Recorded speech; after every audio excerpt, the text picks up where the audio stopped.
Misérables. Yes, hello. This is Anna Barker, and we're here for our discussion of Volume 3 of Victor Hugo's Les Misérables. We are almost done. Those of you who are reading the novel, we are very close to the end of Volume 4. So to my horror, I realized that we absolutely have to do Volume 3 Zoom before we finish Volume 4. And then sometime in December, we'll do Volume 4 and Volume 5. So we'll still have 2 more Zooms to discuss the incredible happenings of Volume 4, which are becoming darker and darker and more profound as we are nearing the conclusion of Volume 4, and of course the tour de force conclusion of Volume 5. And I shall say no more because I'm going to choke up. It's so much is about to happen in the novel, and you can sort of sense that we are heading towards catastrophe. But let's talk about Volume 3. And before we talk about Volume 3, let me just, I remembered something that I did not mention when we were discussing Volume 2. Volume 2 ends with Cosette and Jean Valjean being happily installed in a convent.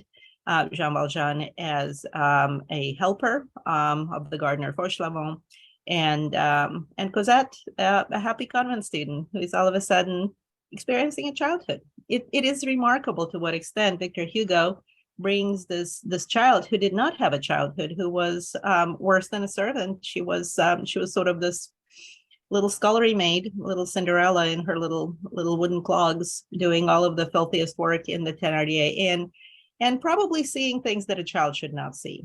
And then her basic removal from the Thénardier inn does not wouldn't have passed the smell test of child security services. A man with a note from the mother comes over, buys her doll, pays everything off tremendously, and walks away with the child. So our heart is sinking throughout Volume 2 about the fate of this poor baby. And then and now he's called Ultime Fauchelevent. So we have the transformation of Jean Valjean from Jean Valjean the convict to Mayor Madeleine, the mayor and entrepreneur, and now he's Ultime Fauchelevent, the gardener. We have this moment of connection between these two characters. So as Jean Valjean is called upon to become a saint by the Bishop of Digne, he comes to terms with the fact that he has to be good now because somebody trusted in his ultimate goodness, and this goodness becomes a burden. Goodness is a burden. If somebody taps us on the shoulder and says, "And now you are going to be good, and you will do good deeds," and you will say, "No, I don't want to be good. I don't want to do good deeds. I want to be selfish. I want to. I have free will. My will tells me that I am going to do what I find essential for me at this moment." And this tapping on the shoulder, this choosing by the Bishop of Digne that you are the one, is a burden for Jean Valjean, but he lives up to this expectation, and he lifts an entire community. He doesn't just lift one human being. He's not just there for one human being. He's there for an entire community, and it massages his hubris. It makes him proud. And human pride is something that destroys human beings. And so what happens at the end of Volume 2, Jean Valjean comes to terms with the fact that he is where he is, and he's in the presence of these saintly women whose life he compares to the lives of convicts. And he says their life is harsher than the life of convicts, because after the grueling hours of work that the convicts have to do, they can be human. They can swear, they can fight, they can be awful human beings, but their humanity, they're not deprived of their humanity. The nuns chose to be good for life, and they are deprived of any kind of expression of ultimate hubris. And so Jean Valjean says that it was good that he was placed by God in this place because he was becoming too proud. And so Jean Valjean is chosen yet again to go beyond this, I'm going to save everyone. And the first time where he has to choose between saving everyone and saving just one human being is, of course, during the trial. And that awful decision he has to make. Am I going to save this entire community that relies on me, or am I going to be saving one worthless human being? But one worthless human being who cannot suffer for my sins. And it's an impossible decision. There's no way for us to say, well, yes, of course he has to stay with the community, because then his goodness will be based on a lie and the suffering of a human being who will be carrying Jean Valjean's cross. And we can't say, no, you have to abandon the community and go and save that one human being. And so ultimately, what the evolution of Jean Valjean as a character brings him to, once again, saving just one human being, and that human being is Cosette. And so we go from saving the entire community to Jean Valjean having to face the fact that hubris was ruling him, that he was becoming proud of the fact that he lived up to the Bishop of Dean's expectations. And now he was brought down to earth. And it's amazing that he's brought down to earth in a saintly place. And he feels that watching these nuns who deny any kind of earthly adherence and serve the eternal brings him more in touch with himself. And so that he sort of felt that every day he was walking through the streets of Paris and giving away all of these donations, and he was, as if saying to himself, he was becoming he was posing. He was saying, "Hey, Bishop of Dean, look at this. Are you proud of me? Are you happy? I have done everything that you have expected of me and more. Look at me." And all of a sudden, all that is gone. And in volume 4, we see a very different Jean Valjean, who is once again burdened with needing to know what does it mean to be a good human being. So ultimately, now that we are nearing the conclusion of this incredibly complex masterpiece, we can tell that it's a narrative of one human being, and ultimately, Victor Hugo is asking the question, what does it mean to be a good human being? And the answer is very, very complicated. And so in volume 3, we all of a sudden abandon Cosette, who is becoming a lovely and lively young lady. And we are encountering Marius, a brand new character. And also we are encountering the urchins of Paris. So if volume 1 begins with a very complex and multifaceted discussion of France going through the revolution, through the abdication of religion, through the reinstallment of religion, and how complicated it is for the French to come to terms with who was on which side and how do we deal with each other, and where is ultimately our common denominator? Can we still remain human beings despite the fact that we were on the opposite side of the revolution, and deal with common human things, such as life and death.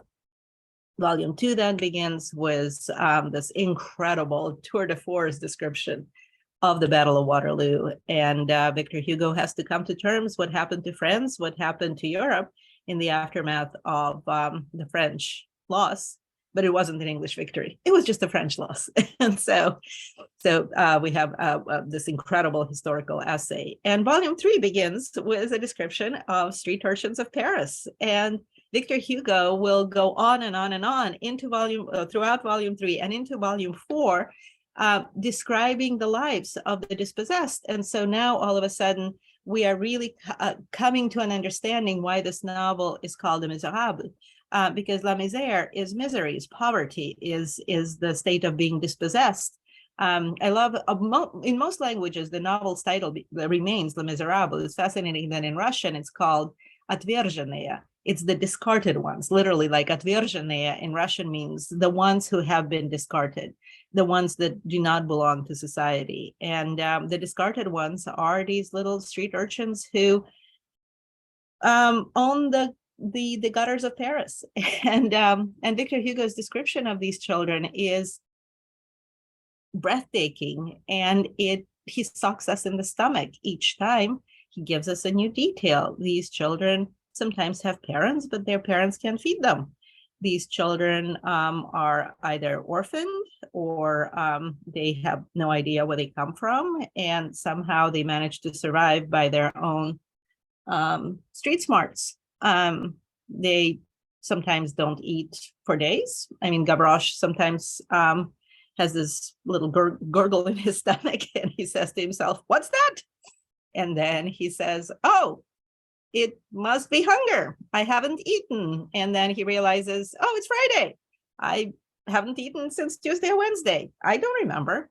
And so we're horrified by this. And yet Victor Hugo gives these characters so much charm, so much bravado, so much just zest for life, and they are so incredibly delightful. And Gavroche has little buddies who are just as delightfully funny and completely irreverent and very, very sweet. The Performing Arts Center here in Iowa City was just doing a presentation of Annie, the musical, and I was thinking, yes, those dispossessed little children, those little urchins of New York City, they are the same little characters. Annie has charm and grace and an incredible bravado as well.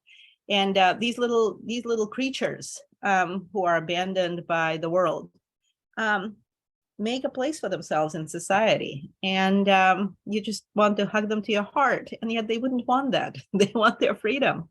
And so Victor Hugo says, like, who are these people? They are Paris.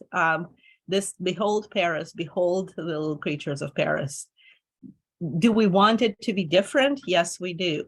Would they want it to be different? Yes, they do, and yes, they don't. They have this incredible freedom to choose their lives and to live their lives the way their lot allows them. And this is where Victor Hugo's wisdom is paramount. Yes, on the other hand, child care services need to come in and clothe and feed and house these children. But on the other hand, these children have their freedom. And as we see the development of Gavroche into this completely unbearably charming young man in volume 4, we see the very, very beginning of that. And then so many readers were just scratching their heads and saying, do we really need as much as Victor Hugo tells us about the etymology of slang? And we realize we do. And the moment when we realize just how much slang means for the definition of these characters are two places: when Eponine stops using slang, and when Gavroche becomes this integral part of the barricade scene. And so he brings street smarts into this environment. So what else happens in volume 3? We're introduced to the streets of Paris, and we are introduced to characters who really feel that what revolution? 1789 never happened. Are you kidding me? Why did we need that awfulness? We are going to remain the way we were, the way we are, the way we will always be, a consummate bourgeois who supports the ultimate royalist claim of the Bourbon to his death. And he will never, ever, ever change his views. And of course, it's Monsieur Gillenormand. So Hugo is a genius. The way he describes this character, he is so obnoxious. He's so annoying. He's so unappealing and so hilariously charming. And the combination of this, our inability to approve of anything he does or says, because it is just so awful, but at the same time, just thinking he is so human, he's so complete, he's so full, with his anachronistic views, with his anachronistic dress, with his anachronistic adherence to a past that ceased to exist. And yet he belongs to this group where he is the only bourgeois. It's amazing. All of these marquises and bishops who have their ultra conservative meetings where they still talk about what happened before the revolution. They live in sort of this pre-revolutionary environment. They accept Gillenormand because he is hilarious. He is a wit, and he is a charmer, and he's the quintessence of the 18th century. So he is just sort of the zest of the century that produced the revolution. It's amazing that he wants to get to a point before the revolution, and yet the wit, the charm, the energy, the knowledge that he possesses, Victor Hugo says that is the reason why the revolution happened, because all of a sudden there were people who were not a part of the aristocratic class, who were this erudite, and who were this energized, and who were this bright. And so Gilles, I mean, at this point, he's in his 90s. So, but when we encounter him, he is an energetic 80-something, still has all his hair, all his teeth, and all his attitudes. And poor Marius is this almost ethereal child who is growing up in a household where he is a stranger to the entire environment that produced him. He knows that his mother died. There's a beautiful portrait of her in the house. He has an aunt, Mademoiselle Gilles, who is this ancient spinster living with her brother. It's fascinating. Was her father. I said brother because I was thinking of the Bishop of Dean. He lives with his sister. So we have several examples of these saintly women who never marry and take care of their brothers, take care of their fathers. It was a very common practice. I mean, the word spinster comes from the fact that some women had to just spend their whole days doing household chores, such as spinning. But also these unmarried aunts, unmarried sisters were essential in households where children had to be raised, or where mothers died, and all of a sudden the children were left in the care of all of these aunts. And I'm, of course, thinking of someone like Tolstoy, whose father died when he was 9 and his mother died when he was 2. So he was raised by a whole retinue of aunts who did not know what to do with these Tolstoy boys who were so ill-behaved all through their teens. So yes, all of these unmarried women, 3 cheers to all of the unmarried women of the centuries who took care of things that needed to be taken care of. And so Mademoiselle Gilles, she has the patience of a saint, and she has this holy detachment from her father.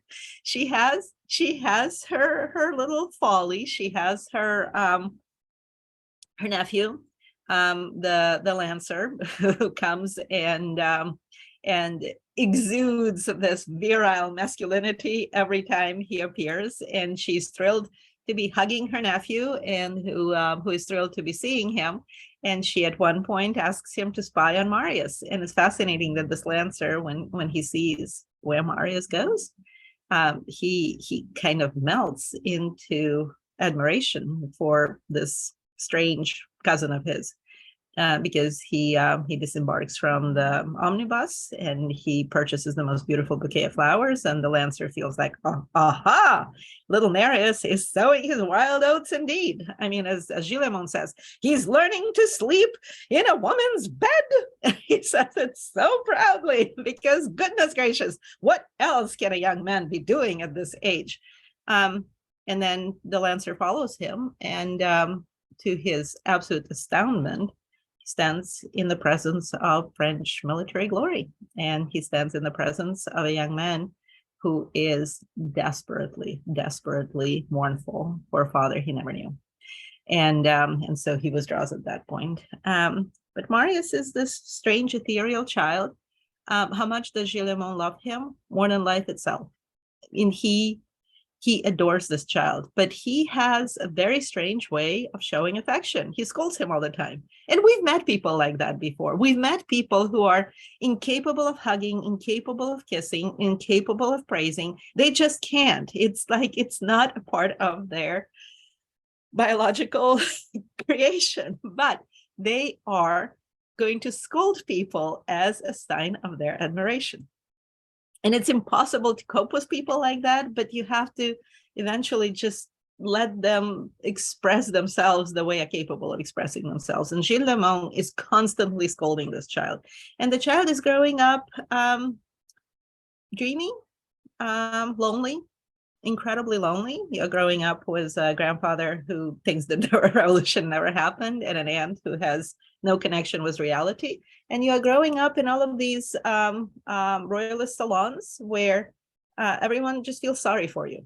You are just sort of in the background. You are always seated in a chair somewhere in the corner, hearing all of this talk that goes way over your head. You have no playmates.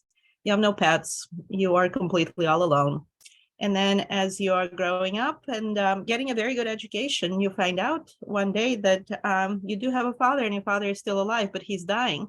And Marius is shocked when all of a sudden Gillemont, who never said one nice thing about his father, is saying, your father is dying. You have to go and see him now.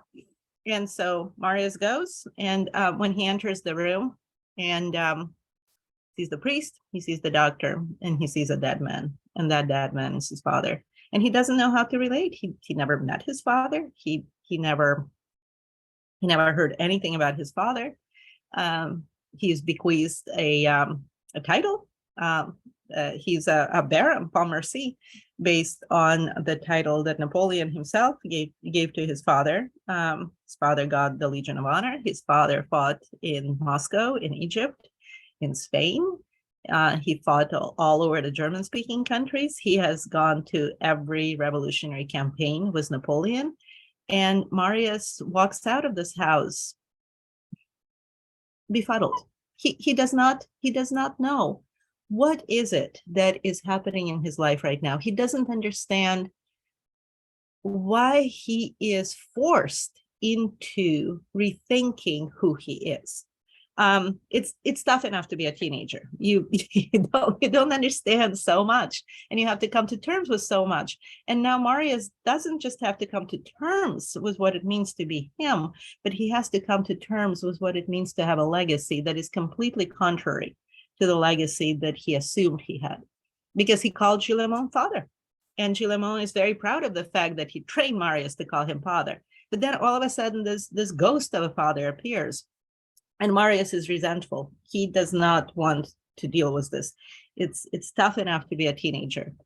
To deal with this splitting apart and this duality of his fathers, he cannot handle it. And so he goes to the church, and it's Saint-Sulpice. It's one of the most beautiful churches in Paris. And that is where his aunt used to take him when he was a young child for Sunday services. It's a gorgeous church, and it's actually the second biggest church in Paris after Notre Dame. So now that Notre Dame is under reconstruction, and hopefully it'll be finished one of these days, but Saint-Sulpice is the most historic church in the center of Paris now. And if Notre Dame is on the island, on Ile de la Cité, Saint-Sulpice is on the left bank, close to Sorbonne, which is like the most exciting part of Paris, and so much of the action of the novel happens on the left bank. But he encounters a church warden, and his name is Monsieur Mabeuf, and he sits down in a chair. And this church warden comes over and taps him on the shoulder and says, "Oh, no, this is, young man, I'm so sorry, but this is my chair. I prefer to sit here." And then he tells Marius why he likes to sit in the spot. And he says that this is the spot of much suffering and much love. Oh, he used to watch a father, an officer, retired officer, who would come here and observe a child, his child. As the child was growing up, he was not allowed to approach the child. He was not allowed to father the child. He was not allowed to interact with the child. The child was there with an aunt, and the father had to give up on the child because there was money in the family, and he felt that he was making the right decision to give the child a future instead of the poverty that the French project thrust him into, undeservedly, because he bled for France, he fought for France, he believed in France, and France discarded him. So here, Victor Hugo introduces the whole concept of war veterans and how to deal with war veterans. They were sent to fight. They did what was a matter of honor for them. They killed for their country, and they bled for their country. And because of political changes, the country discards them and says that you are worthless and you are useless, and we do not have any patience for you, and we have no use for you. And so the story of Colonel Pontmercy is a horrific story. Do you remember when we read Balzac's Colonel Chabert? It's the story of Colonel Chabert, men who were asked to do horrible things for their country and felt that they did them honorably, and was tremendous amount of pride in what they accomplished, and then they were discarded on the dust heap of history, and that's Colonel Pontmercy. And so Marius all of a sudden realizes that not only did he have a father who loved him, he had a father who was glorious.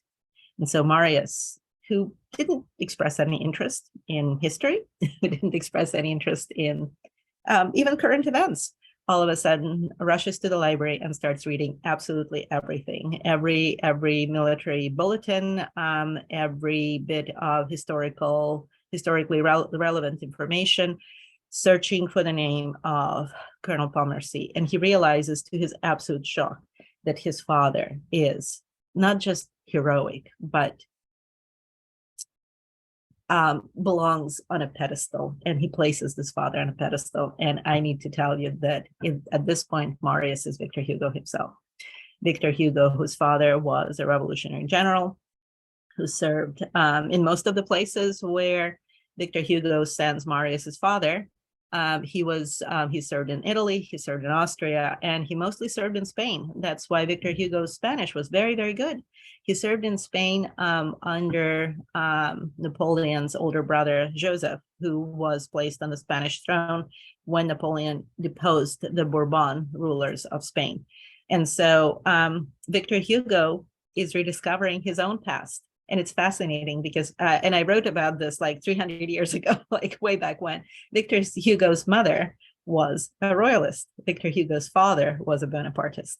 And so right now, Marius is the extension of Victor Hugo himself, the young man who grew up with royalist relatives, who is discovering the glory of the past, the glory of a father that he learned about from books. And that moment when Marius is reading all of these bulletins and all of this history into the night, and he's choking with pride and rage and excitement, and he opens the window and he screams into the night, "Vive l'Empereur!" I mean, that is one of the most fantastic moments in the entire novel. And this is where the transformation of Marius is complete. And he knows that he has to find this one person whose name is Thénardier, who saved Marius's father on the battlefield of Waterloo. And he does go on little outings. They last 2, 3, 4 days. And Gilles Lemon is thrilled because there's a woman involved. Why else would a young man be spending 2, 3, 4 days away from home? And he goes in search of Thénardier, but the trace is cold. He has not been able to encounter any references to where this Thénardier family left after they left a place where we encountered them was both Fantine leaving Cosette and Jean Valjean picking Cosette up. So they're gone, and no traces left of them. But then Marius always goes back to visit the cemetery where his father is buried, and a mournful young man.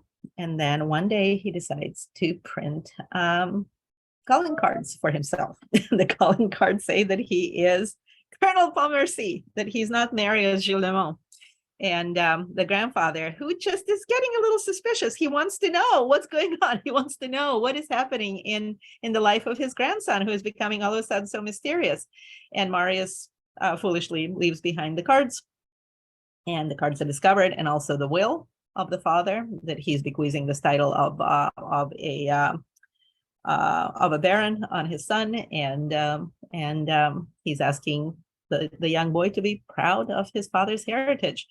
And this sends Gilles Lemon into pretty much apoplectic rage. I mean, the shouting between the two of them, and it's fascinating. I just read with my Russian culture students, Fathers and Sons of Turgenev, which in Russian is called Отцы и дети, and the title would be much more appropriately translated as the progenitors and the progeny. It's this eternal ideological, political, theological, philosophical scream fest between the previous generation and the following generation. It's timeless, it's endless, it's continuous, and Victor Hugo introduces us to the horror of what happens in families when political disagreements get to the point of complete cessation of relationships. And, we know so many families today who just like parts of the family, one part of the family doesn't speak at all, doesn't even mention the other part of the family. It makes my heart ache so much. But thanks to Victor Hugo and Turgenev, who tells a very, very similar story of the progenitors and the progeny not agreeing on anything. And in his novel, it leads to a duel, a shooting match. And was Marius, he just slams the door and walks away. And Gillemont is horrified, just horrified. Externally, of course, he has to make the protestations that, the rascal will be back. Who does he think he is? Oh, why is he raving about Napoleon, that usurper, that criminal? He'll be back. And then he immediately tells the daughter, the aunt, to keep sending him money. But Marius is proud. Marius is a proud teenager whose heart is full of Napoleon, and he walks out into a Parisian street, one of those dispossessed, right? So he becomes an urchin of the Paris street, and it's fascinating that he's riding around in a carriage, and I think it's Legel who encounters him by the hangout of the Friends of the ABC, and he says, "Where do you live?" And Marius says, "Well, I've been riding around in this carriage for a couple of hours looking for lodgings." And Legel says, "Well, it's very expensive to live in a carriage, so come live with me."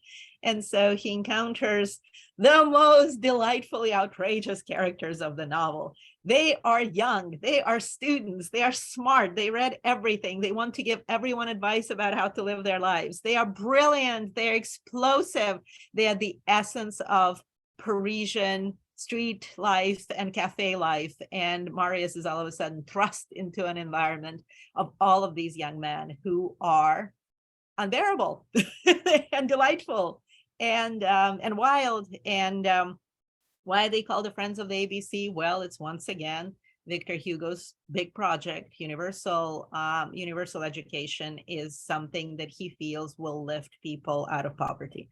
And so the Friends of the ABC have lessons. They give lessons in literacy to working class Parisians. But in their free time, they are the most outrageously free-thinking and unbearable and amazing human beings we encounter in the novel. And Marius's convictions as a Bonapartist all of a sudden tested in his discussions with these young men. Because what is their conviction? What do they stand for? They stand for freedom and they stand for France. And so when Enjolras says, my mother is France, or somebody says about Enjolras, his mother is France, they are the quintessence of why France was the quintessential country in the 18th century, and why France was rocked by explosion after explosion. And in volume 4, Victor Hugo will attempt to come to terms with the differences between an insurrection, a riot, and a revolution. And he's having a hard time defining them because France is always ready to explode. And he creates unforgettable images of the kind of young man that makes these French revolutions happen. And God knows there are plenty of reasons to keep blowing France up. Are there dispossessed in France? Yes. Is the government doing anything to help these dispossessed? No. Is there a way to convince the government to have more involvement in the lives of the dispossessed? Well, yes, by picking up arms and building barricades.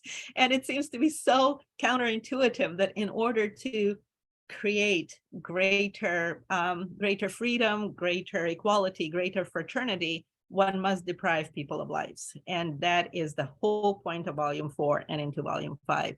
Victor Hugo will have to put together all of the various pieces of why these revolutions happen. And we are very much so in the middle of all that in volume 4. But at this point, they are students, they are delightfully irreverent, they're brilliant, and Marius is thrust into their environment, and his jaw drops because he's very silent. He does not want to get involved in their discussions because he knows that he doesn't have the philosophical underpinning to be on equal footing with these brilliant thinkers, and they are brilliant and irreverent at the same time, and they're just the best. They're absolutely the best. But then one day Marius finally gets enough courage and he says, well, what else did you want? You had Napoleon. He had everything. He was glory. He brought Paris and France into a semblance of order after the outrages of the revolution, and he carried the banner of France all over Europe, and he brought liberty and equality and fraternity and glory to the entirety of the European continent. We had it all, and why didn't we fight for it? Why didn't we stand up for it? And of course, his father was wounded at the Battle of Waterloo, so for Marius, the end of this glory of Napoleon is very personal. And Enjolras just pours water on him, and he says, yes, but that was still despotism. What we want is freedom. And Victor Hugo will ask us the question, what is freedom? What is freedom in political terms, in geopolitical terms, in philosophical terms? What does freedom mean? Freedom and this drive towards the dissemination of freedom can lead to death and disaster. And yet the drive for freedom is essential for human beings. And so that is the balancing act that Victor Hugo will have to continue throughout volume 4 and volume 5, all the way into the end of the novel. What else happens in volume 3? Oh, my goodness. Marius bumps into Cosette in Luxembourg Gardens, and that's where I suggest that we absolutely have to do a field trip to Paris, and we have to walk through Luxembourg Gardens slowly. We have to stroll. We have to just really internalize the gorgeousness of it. And of course, the Sorbonne is right next to the Luxembourg Gardens. The Pantheon, where Victor Hugo will be buried when he dies, is next to the Luxembourg Gardens. It is on the left bank, and it was built on the orders of Maria de Medici. So she brought the glory of Italian Renaissance to those uneducated French. And so she civilized the French by bringing the Tuscan sunshine into Paris. And today, the Luxembourg Palace is actually the building of the French Senate. So it's a government place, and also it's a historical place, and the Medici fountain is still there. It's absolutely fabulous. And it just it's a very democratic place. It's the quintessence of French democracy. It's a royalist garden, royalist palace that is given to the unwashed masses, where the unwashed masses can play tennis, ride on horses, send their loud children to play structures, and sit on lovely metal chairs under palm trees in large planters, and read Victor Hugo if they so choose. So it's just wonderful. All of those passages where Marius is encountering this girl, and he sees her, and he thinks, oh, what a distinguished gentleman. He's probably a veteran. I mean, for Marius, anyone who is distinguished from the past is a veteran. He's looking for a father figure. And then he sees the girl next to him, and he thinks, oh, she's ugly. Then he sees her just in a few months, and he says, well, it's the same gentleman, but it must be a different girl. And then he just, I mean, it's this moment in his life. It's where a teenage girl, where everything is still angular and awkward, all of a sudden blooms not just into a young lady, but a Parisian young lady. And so Victor Hugo's description of Cosette blooming into this absolutely lovely feminine being, and I wrote in my comment at that point, It's the moment when Natasha Rostova all of a sudden becomes a young woman, from a teenager who's running around and telling Boris to kiss a doll, and screaming at Uncle Pierre that he is so silly and he has to dance with her. And all of a sudden, in War and Peace, it is through Nikolai hearing her sing, and Nikolai is horror struck because her voice all of a sudden is the beautiful deep voice of a young woman who has come into complete bloom. And Nikolai is horrified, and he just says, no, this can't happen. This is not happening. I don't want that to happen to Natasha. What happened to my friend? She's my dear friend. I want to just ride with her in a sleigh forever for the rest of my life. I just want her to be my childhood friend. And he has to come to terms with Natasha growing up and becoming a young woman. And Marius is stunned. He's shocked. And it's amazing how Victor Hugo says, and she was not just a lovely young woman, she was a lovely Parisian young woman. And she all of a sudden could discern that various fabrics have different effect, and various fabrics need to be used for different kind of dresses. And she knew how to choose a hat, and she knew how to wear a hat, and she knew how to choose a parasol, and she knew how to hold a parasol, and she knew how to walk with a parasol, and everything about her all of a sudden breezes of Parisian sophistication. But Victor Hugo adds one detail. If an astute mother would look at her outfit, she could tell that Cosette didn't have a mother, because her mother would tell her, no, you can't wear those things together, and not this time of day. So she has to learn what it means to be a woman without a mother. And I love what Victor Hugo says, that Cosette felt that she had as little mother as it was possible to have. I'm sorry, it's just such a funny statement. Cosette had as little mother as it was possible to have. And she actually thinks that Jean Valjean is both father and mother. She just sort of, he's both maternal and paternal. And Jean Valjean sees this unprepossessing young man who is looking at Cosette with his lurid masculine eyes, and Jean Valjean is infuriated. He's enraged. And so they stopped going to the Luxembourg Gardens, and Marius goes into a spell of depression. He stops eating, he stops thinking, he stops working. He just sort of feels like, it's time to die. And this Marius drive towards like death is continuous through volume 3 and volume 4. We just think it's so strange and unreal, but could we please recall being 16 and 17 and 18 and 19, where things do not make sense and the heart pines, and if the heart's desire is not granted, we feel that it's the end of the world. And Victor Hugo is a wise 50-something when he's writing it, but he remembers, and that's the beauty of these writers, beauty of writers like Tolstoy, who describes teenagers with such incredible respect. He grants teenagers their teenagerhood, and he learned from the best. He learned from Victor Hugo, because Tolstoy will read Les Misérables and immediately start writing War and Peace. So this respect for the incongruous nature of what it means to be a teenager, or what it means to be pining for love and feeling that if you cannot have it, you're going to die, because there's no point of reference in life. I talked about it with Natasha, who literally wants to die when she cannot get her love in War and Peace, and how Tolstoy really has to put her through so much trauma in order for her to realize that you can go through tragedy and be a survivor. And life will throw so much tragedy at us. And each and every time we are punched in the face by life, we know we can endure. And the more it happens, the more resilient we are. But we lack that resilience when we are teenagers. And for us, the loss of the thing that makes our heart pine the most is tantamount to death.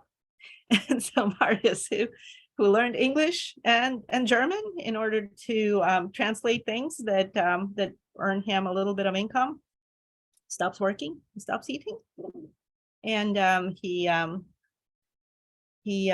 lives in the tenement, once again, the number of which is 50 to 52. Oh my goodness, how often does Victor Hugo has to rub it in that the year 51 does not exist? The year 51 is evil. That's the year when Napoleon III tramples on the French Republic, the Second French Republic that is birthed on the barricades of 1848. And in 51, he declares himself emperor, and Victor Hugo can't stand it in the least. And so all of a sudden, he brings Marius back into the tenement, and he's living next to a strange family. He doesn't really want to mix with them because they are of a very different class. They are very poor.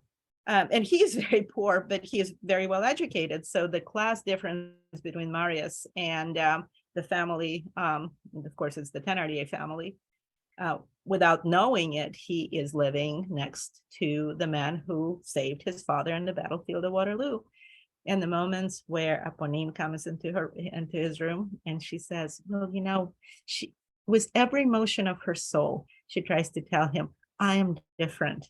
And do you remember the one thing that she shows to Marius that makes her stand out from the underclass is her ability to write. So do you see how Victor Hugo and his desire to create the environment where people can have universal suffrage and universal education, where education can lift people above their lot?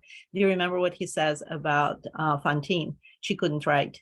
And because she couldn't write, she only was allotted the most menial of labor. And when she loses that job, she cannot resurface. So he feels that if human beings are uneducated and cannot read and write, their lot in life is so much harsher than people who can. And so Apponine is madly in love with Marius. He is the most beautiful thing she has ever seen. And she's dreamily in love with Marius, and she wants him to notice her. She comes in and she is one of those awkward teenagers, and the way Victor Hugo describes her is so sad. He feels that she is like this beautiful flower who grew up without love and sun, and how she's this angular young teenager who never had a chance, and who will bloom into full womanhood, and that full womanhood will disappear within days, and they will never stand a chance to come into a full fruition of what it means to be a human being. But she tells Marius, look, I can read. And of course she reads about Waterloo when she's in his room, right? I mean, Victor Hugo is so clever. So she's the daughter of the person who saved Marius's father at Waterloo. And the book that Apponine picks up in Marius's room just happens to be a book about Waterloo. And then she says, oh, my father has been at Waterloo. He is, and so that starts creating connections in Marius, but he will not realize this till much later on. And then she says, I can write. And so she writes a sentence to him. And that is the little note, the kapsa here that Marius will then throw into the room to save Jean Valjean from further torture. And so this relationship between Apponine and Marius is just devastating. She is so in love with him. She is deeply, profoundly, tragically, horrendously in love with him. And he is the most beautiful thing she will ever meet. Sorry, I'm going to start choking up because that is just staggering. And then Marius is, depressed, in despair, ready to kill himself, when he all of a sudden realizes that somebody is visiting the poor family next door, and peeking through walls, peeking through holes. Do you remember even in volume 2, we have some peeking because the landlady who is housing Jean Valjean and little girl Cosette, she peeks through a keyhole and she realizes that he might be a millionaire because he has money sewn into the folds of his coat. And so he has to go to an empty room to constantly keep extracting these bills. So there's a lot of peeking going on. And those of you who read Dostoevsky with me or just read Dostoevsky on your own, there is so much eavesdropping and peeking in all of Dostoevsky's novels. People find out things about each other because they peek. Well, Marius becomes a peeker. And to his absolute delight and horror, he sees the girl. He sees Ursule because so the father drops his handkerchief and in Luxembourg Gardens, and Marius picks it up and it says UF on the handkerchief, and he just assumes that the handkerchief is his love's, and her name is Ursule, and he doesn't find out her name. She's referenced as the lark, Alouette, in this whole exchange, and the exchange is very weird. And this Monsieur Fauchelevent, or Monsieur Leblanc, as the blank page, as Marius knows him, says that he'll come back, and Marius, to his horror, realizes that they're creating a trap for him, and there's going to be torture. How many times did Victor Hugo mention an iron poker? And how many times did he prod us into realizing that he's sending his wife, Madame Thénardier, to get enough coal to create a very, very hot fire? So we are headed into a scene of torture, and then the Patron Minette gang is called to assist with this. And so when Monsieur Fauchelevent, or he calls himself Urbain Fabre, so that he wouldn't give away his name. He doesn't give away the address. He doesn't give away his real name. But Madame and Monsieur Thénardier put two and two together, and they remember him. They remember him as that stranger who came and took Cosette. And they're just kind of staggered by the fact that all of a sudden that rotten gutter snipe that was so ungrateful for all of the care that they've taken of her all through her childhood is all of a sudden a beautiful young lady wearing very, very exquisite Parisian dresses, and their little girls dressed in rags. And it's fascinating, the exchange. There's one exchange between Thénardier and his daughter, and Eponine says, well, when we pull this off, can I finally have shoes? I do not want to walk barefoot in the winter. And Thénardier says, no, because if you go into a church in shoes, nobody will give you donations. So the cruelty of this family is just horrible. And when Thénardier says to Azelma to punch the window out, and her hand is bleeding, and he said, good, good. And the mother is like, be merciful, the child is in pain. And he said, good, we need blood, we need pain, we need it to be super uncomfortable and miserable in here. So here is another of those crazy Thénardier schemes that goes completely wrong. But Marius encounters Javert for the first time. Marius goes to the police station and he makes a report, because on the one hand, and he's torn now, on the one hand, there's the memory of his father, and this man that he's supposed to revere based on his father's legacy, the man who saved his father at Waterloo. On the other hand, there is the father of Ursule. And so Marius has a very serious battle in his soul. Javert gives him pistols, and he says to Marius, and it's amazing, he says, you're a lawyer, you know how far to allow it to evolve before you fired a pistol as a shot. And Marius never fires the pistol because he's incapable of choosing. And you have to remember this about Marius. He has a hard time choosing.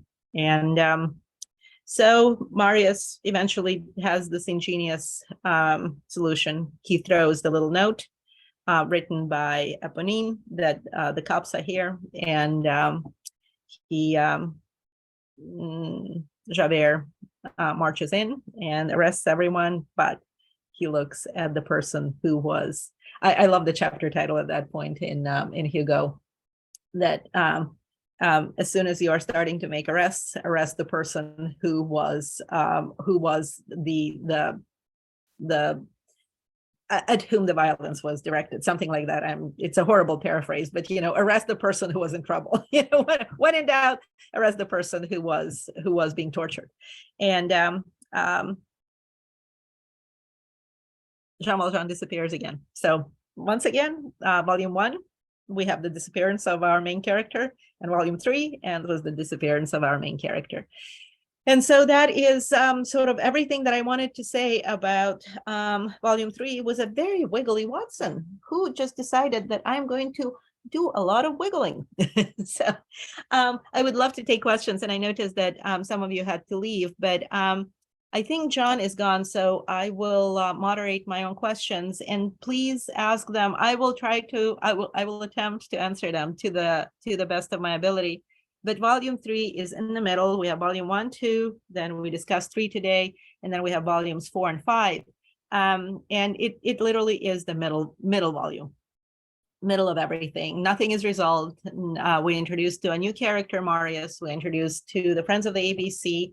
We have an evolution of this ongoing connection between Javert and Jean Valjean. They are tied to each other throughout this novel. And we have a reintroduction of the Thénardier family into the volume with this absolutely brutally tragic encounter between Apponine and Marius. So that is all there is to say about volume 3. It's just sort of, it leaves us on the cusp of more things to come and the disappearance of Jean Valjean. And I can't stress enough how unusual Les Miserables is, because throughout the novel, we have a middle-aged character who is the main hero, and that's Jean Valjean. So not those youngsters, not Enjolras, not Grantaire, not Marius. The main character of the novel is Jean Valjean, despite the fact that only the last volume is entitled Jean Valjean. So we have Fantine, Cosette, Marius, and then we have the Idyll of Rue Plumet and the Epic of Rue Saint-Denis, a very long title for volume 4. And but then the final volume is called Jean Valjean, but he is the main character of the novel, and it's a novel about a middle-aged human being who is trying to come to terms with what it means to be a good human being and how to live a moral life. And let's just put it this way, it's not easy. So I would love to take some questions. If I can answer them, I will. But any comments, any observations about volume 3, please let me know. Yes, Michael. This is just sort of a technical question, I guess, but I was surprised when Jean Valjean gave the receipt from Fantine that entitled him to have Cosette. He gave it to Thénardier when he was leaving with Cosette. I would have thought, what if someone else came up to him and said, what are you doing with this girl? He wouldn't have any. Yep. No. Anything at all.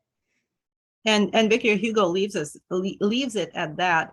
Can you imagine how many of these children were abused in the most horrific ways? These children, we have 2 children who are actually sold. The Thénardiers sell their 2 lost boys for profit. They're given 10 francs a month because they pose as the children of Gillenormand with a servant. And Gillenormand is just charmed by the possibility that he fathered children in his 80s. Yes. But the children die of croup within hours of each other. And so this woman who was raising these 2 little boys is in need of 2 boys. And lo and behold, the Thénardier boys were of the right age. So Gillenormand does not notice the substitution. And these children he pays 70, 80 francs a month for the upbringing of these children. And they're rented out. They're pimped out, literally, as a money grabbing device. And the Thénardier parents get 10 francs a month, and it's a great scam. It's amazing how Victor Hugo creates a difference between the horror of pimping out these children and making them into a money making little proposition, and how reverently Jean Valjean raises Cosette. And Victor Hugo is asking all of the horribly unpleasant questions. What happens to the children in the gutters, and how are they abused? And so the fate of Cosette is the triumph, but it's a triumph of one human being who was chosen to be a saint, and this one human being who eventually realizes he can't save everyone. He can only save the one, and that one is Cosette. Mm-hmm. It's horrible. And Victor, this is a novel that asks all of the very unpleasant questions. What happens to children when they are used by unscrupulous human beings for profit or worse? Yeah. Any other questions, comments? I'm going to look. I think Somebody, thank you, Anna. Thank you, Anna. I have to leave. Okay, and hello, Watson. Yes, hello. Yes, any other questions, comments? Yes, as I said, yes, yes, go ahead. I have a question that's not directly related to volume 3, but as I was thinking about it and Marius, I remembered the Fanny trilogy, Marcel Pagnol and Marius as a character there. And I just wondered if there's any connection or influence. It seems like that Marius would become just an archetypal name or just a really classic name in French literature. And that came to mind. Do you have any thoughts? No comment. I do not know this book at all. But Marius is just such a beautiful name, and he's an infuriating character. I sort of sense, and as I always say, I read all of your comments, but I don't comment because churning out these little messages of mine is a full-time job. But I sort of sense with the readers that readers who have never read Les Miserables, don't know the plot, have never seen the musical, are befuddled by Marius because he is such a non-character. He's not heroic. He can't make up his mind. He comes to terms with the loss of his father, and then as a new convert to any religion, and Victor Hugo says that Bonapartism becomes his religion, but then eventually it is tempered by years away from his grandfather. So that explosive confrontation that separated him from his grandfather, his views are tempered by reality. But Marius is very young. That's the most important thing that we have to remember about him. He has no point of reference to anything in life, and everything that he experiences, everything he feels, is for the first time. And there's beauty and there's danger in that, because characters like him can just burn up and disappear in a puff of smoke. And I mean, where we are in volume 4 right now, we're just sort of wondering, my God, what is going to happen to him? And remember, there is only one reference to England in the entire novel, and that's when Jean Valjean is saying that he's taking Cosette to England. And so I owe 3 more extra comments that I really, really hope to write during this week, because the university has a week-long break. So I need to write about Victor Hugo and his women. Very, very important post about his wife, Adele, about his mistress, Juliette, and about several other women. And then I also need to write about Victor Hugo, the politician, because he has served in government posts 3 times over his lifetime for 3 different governments. So I don't know how the man managed to do this. He was the best poet, the best playwright, the best novelist, and a politician, and a lover of all of those hundreds of women, and a father of 5, 4 of whom lived to adulthood. And so, the tragedy. I need to write about the tragedy of him losing his 19-year-old daughter. So when you see women dying slowly and painfully and for a long, long time in Les Miserables, and we've witnessed that with Fantine, Victor Hugo never came to terms with the death of his daughter, who was 19. And I think I mentioned her in one of the comments. She was 19. She drowned. She just was freshly married. And when her corpse was found, it was found in the embrace of her husband, who tried to save her, and she was expecting a baby. Victor Hugo could not bring himself to even go to her grave at the cemetery for years. He will never recover from this. And so I need to write about her one more time. She was young, she was beautiful, she was talented, she was in love, she was expecting a baby, and her husband went after her into the water, and their bodies washed ashore, and she was in the embrace of her husband. It's just this harrowing and very, very romantic story, but it happened to his daughter, and he never recovered from it. And so every time he writes about young women dying in Les Miserables, it comes from severe personal pain. And then, of course, I need to write that much promised comment about where Les Miserables was written. So he finishes the novel on the battlefield of Waterloo. He actually travels to Belgium to the battlefield, and that's where he writes the last section of the novel. But he starts the novel in Paris in the 40s, and then I really, really, really need to write a comment about where the novel was written. And so he writes it on an island, away from France, away from Napoleon, the dreaded Napoleon III. And so those three comments will really, really help with our understanding of why Victor Hugo needs to write a novel about the revolution. And it's fascinating. It's not about the revolution of 1830, which he missed because I wrote in my comments, he had to deliver a novel that was overdue to a publisher. And that was Notre Dame de Paris, translated as The Hunchback of Notre Dame in English. And Adele was expecting a baby. And then he mentions that he was there in 32 and he hid behind the column. And so after the shooting between the insurrection and the police stopped, he walked home. he was very happy to be done with 32. But in 48, he will be on the government side and he will command the government forces in taking down of a barricade. And so in Les Miserables, he says, I'm going to tell the whole story from one point of view.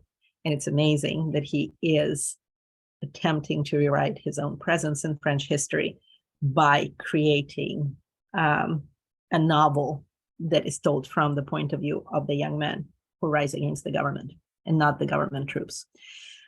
What a book.